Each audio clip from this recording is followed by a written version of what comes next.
విహాయ కామాన్యః సర్వాన్ పుమాంశ్చరతి నిస్పృహః నిర్మమో నిరహంకారః స శాంతిమధిగచ్చతి.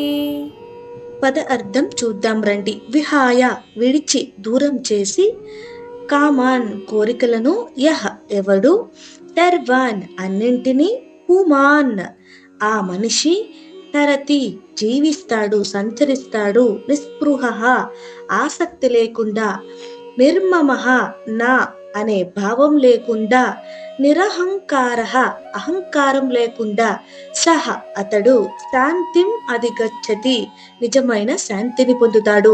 ఇప్పుడు తాత్పర్యం చూద్దాం రండి.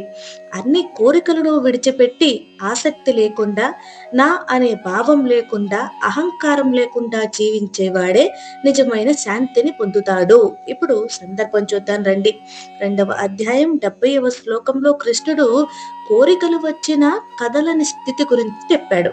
ఇప్పుడు ఈ శ్లోకంలో చెబుతున్నది ఏంటంటే, శాంతి కోరుకునేవాడు కోరికలు, మమకారం, అహంకారం అనే ఈ 3 విషయాలను విడిచిపెట్టాలి అని వివరిస్తున్నారు.